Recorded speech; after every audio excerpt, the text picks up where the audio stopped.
মধুর মাস অল্প সময়ের জন্য আসে, এত তাড়াতাড়ি চলে যায়, একদম ভালো লাগে না।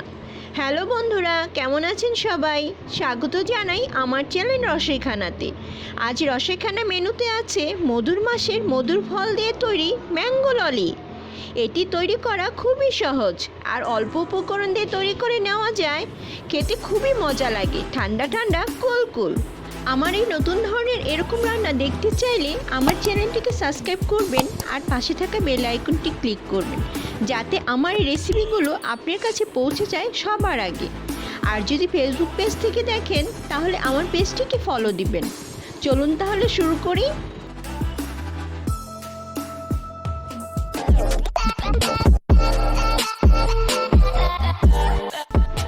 প্রথমে আমি মিডিয়াম সাইজে আম নিয়েছি, বেশি পাকা না।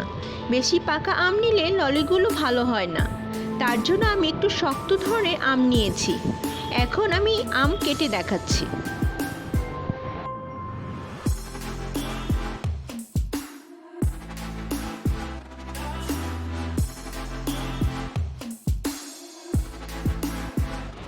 একটি নাইফ দিয়ে মোটার অংশটা একটু মোটা করে কেটে নেব, যাতে আমের আঁটিটা বের হয়ে থাকে। ঠিক এইভাবে একটু সময় নিয়ে সাবধানে কেটে নিতে হবে। এখন নাইফ দিয়ে আঁটির চারপাশে ছাড়িয়ে নেব, যাতে সহজেই আঁটিটা বের করে নেওয়া যায়। খেয়াল রাখতে হবে যাতে খোসা না কেটে যায়।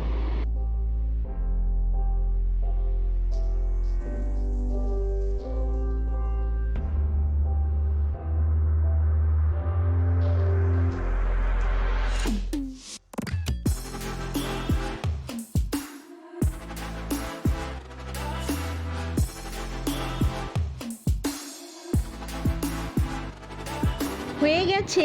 এখন একটি চিমটা দিয়ে আঁটিটা ঘুরিয়ে বের করে নিব সাবধানে। দেখুন কি সুন্দরভাবে আঁটিটা বের হয়ে এসেছে। এখন ছোট একটি গ্লাসে আমটা বসিয়ে আঁটি থেকে বাড়তি আমগুলো দিয়ে দিব।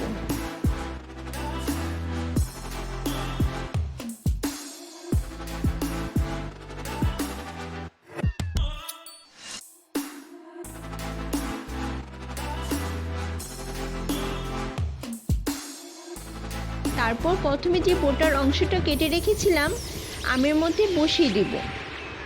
এইভাবে আমি ডিপ ফ্রিজে রেখে দেব একদিন। এই সময়ের মধ্যে আমগুলো শক্ত হয়ে যাবে। যদি বেশি মিষ্টি আম হয় তাহলে সময় একটু বেশি লাগবে।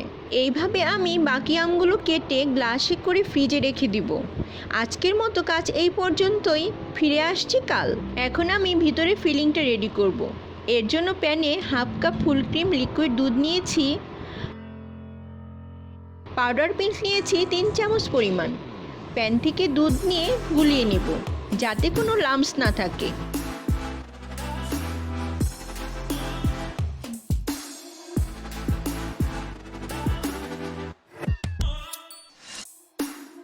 রাখবো সাইডে, এটি আমি পরে ইউজ করব। প্যানে যে দুধটা নিয়েছি সেটা হাফ করে নিব, বারবার নাড়বো।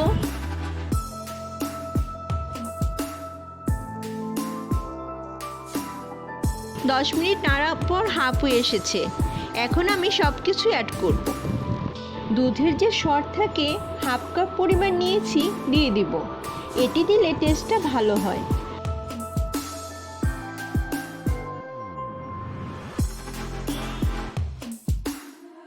পাউডার মিল্কটা যে গুলিয়ে রেখেছিলাম দিয়ে দিব। 2 চামচ চিনি দিয়ে দিব। মিষ্টিটা আপনারা কম বেশি করতে পারেন, কোনো সমস্যা নেই। নেড়ে দিব। অল্প কেশর নাট ক্রাশ করে নিয়েছি, দিয়ে দিব।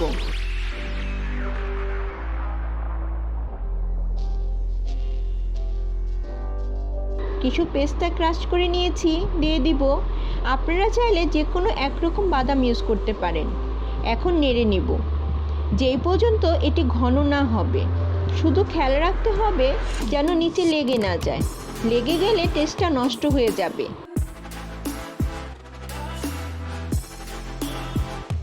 এটি হয়ে এসেছে। এই পর্যায়ে নামিয়ে নেব। ঠান্ডা হলে সেট হয়ে যাবে। ফ্রিজ থেকে আমগুলো বের করছি, দেখুন কি সুন্দরভাবে শক্ত হয়ে গেছে। খুলে নিয়ে আমের ভিতরে যে পুরটা রেডি করে রেখেছিলাম দিয়ে দিব। পুরটা ভরে দিব না, হালকা একটু জায়গা রাখবো, তাতে ফ্রোজেন করার পর ঠিক থাকবে। চেপে দিব। হয়ে গেছে, আবার ঢেকে দিব। আরও একবার ডিপ ফ্রিজে রেখে দেব ওভারনাইট। এর সময়ের মধ্যে ভালোভাবে সেট হয়ে যাবে। এভাবে আমি সবগুলো আম পুর ভরে ফ্রিজে রেখে দিব। 8 ঘন্টা পর ফ্রিজ থেকে বের করছি। এখন একটি আম কেটে দেখাচ্ছি। একটি নাইফ দিয়ে আমের খোসা ছাড়িয়ে নেব।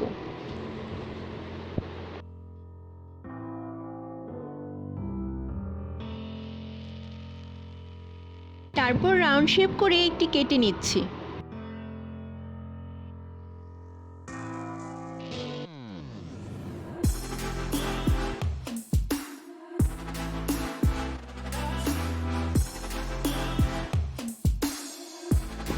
আরও একটি আম অন্যভাবে কেটে দেখাচ্ছি। এটি কাটবো লম্বা করে। আপনাদের যেভাবে ভালো লাগে সেভাবে কেটে সার্ভ করবেন। দেখুন দেখতে কতটা সুন্দর লাগছে, খেতেও ইয়াম্মি হয়েছে। ঠান্ডা ঠান্ডা ঠান্ডা অবস্থায় আপনারা এটি খাবেন, খেয়ে অনেক মজা পাবেন। আপনারা বাসায় আমার মতো করে তৈরি করবেন ম্যাঙ্গো ললি। এই মহামারীর সময় সাবধানে থাকবেন আর হ্যান্ড স্যানিটাইজার ব্যবহার করবেন। ভালো থাকবেন, সুস্থ থাকবেন। আবারও দেখা হবে নতুন কোনো রান্না নিয়ে। আজ এই পর্যন্তই।